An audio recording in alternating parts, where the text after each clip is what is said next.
Hello विद्यार्थी मित्रों, आप सौનું अपने यूट्यूब चैनल पर हार्दिक स्वागत है। આજના આપણા વિડીયોમાં આપણે ધોરણ 6 વિષય ગણિત પાઠ 5 પાયાના આકારોની સમજૂતીના સ્વાધ્યાય 5.1ના તમામ પ્રશ્નોના ઉત્તરોની સમજૂતી મેળવીશું, તે પણ નવી બુક પ્રમાણે। એ પહેલાં તમે જો આપણી ચેનલને લાઇક, શેર અને સબસ્ક્રાઈબ ન કરી હોય તો જરૂરથી કરી દેજો। તો ચાલો સ્વાધ્યાય 5.1ની શરૂઆત કરીએ।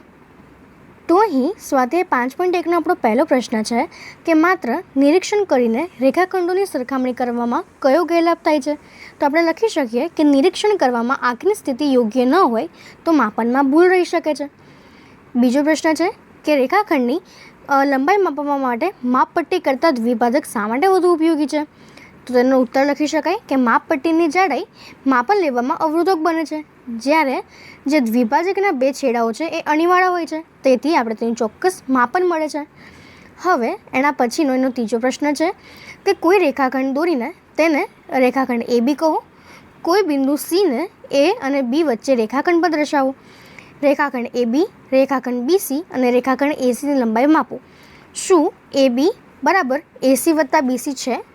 તો તેના માટે આપણે લખીએ કે ધારો કે અહીં એક રેખાખંડ દોર્યો છે, એ રેખાખંડ AB જે છે એ આપણી પાસે 10 સેન્ટીમીટરનો છે, તેમાંથી આપણે કોઈક બિંદુ C લીધું છે, તો તેથી તે રેખાખંડ ACનું જે માપ છે તે આપણી પાસે 6 સેમી અને જે BCનું માપ છે તે આપણી પાસે 4 સેમી છે। તો આપણે લખી શકીએ કે જે AB છે એટલે AB બરાબર AC વત્તા BC, એટલે AC આપણી પાસે છે 6 અને BC છે 4, એટલે તે 10 થશે કે જે આપણો AB હતો। હવે એના પછીનો આપણો ચોથો પ્રશ્ન છે કે રેખા પર 3 બિંદુઓ A, B અને C છે। જો AB બરાબર 5 સેમી, BC બરાબર 3 સેમી અને AC બરાબર 8 સેમી હોય તો કયું બિંદુ બાકીના બેની વચ્ચે હશે? તો આપણે લખી શકીએ કે અહીં રેખાખંડ ACનું માપ જે છે એ સૌથી વધારે હોવાથી B એ A અને Cની વચ્ચે હશે।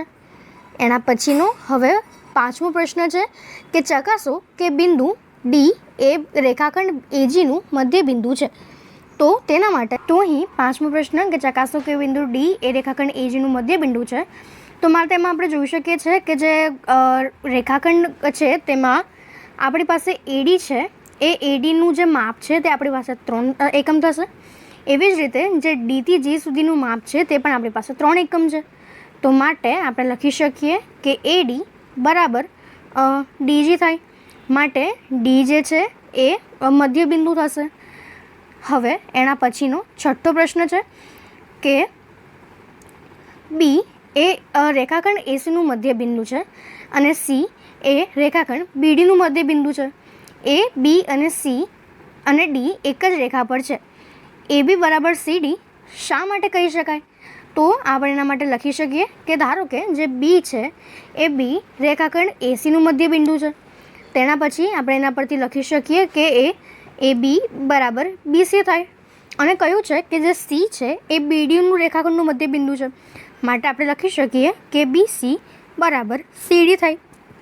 તો જો આપણે સમીકરણ 1 અને 2ને સરખાવી દઈએ તો આપણે લખી શકીએ કે તે થશે AB બરાબર CD, જે આપણે સાબિત કરવાનું હતું। હવે એના પછીનો સાતમો પ્રશ્ન છે કે પાંચ ત્રિકોણ દોરીને તેમની બાજુઓ માપો, દરેક સ્થિતિમાં ચકાસો કે કોઈ પણ બે બાજુના માપનો સરવાળો એ હંમેશા ત્રીજી બાજુ કરતાં વધારે હોય। તો મિત્રો આ પ્રશ્નને તમે જાતે કરવાનો છે અને તેનું તમે સોલ્યુશન પણ કરી શકો છો, તેમાં તમને મજા આવશે। તો અહીં આપણો આ સ્વાધ્યાય પૂરો થાય છે। જો તમને આમાં કોઈ ડાઉટ હોય તો તમે કોમેન્ટ સેક્શનમાં જરૂરથી જણાવજો અને આપણી ચેનલને લાઇક, શેર અને સબસ્ક્રાઈબ જરૂરથી કરી દેજો। Thank you.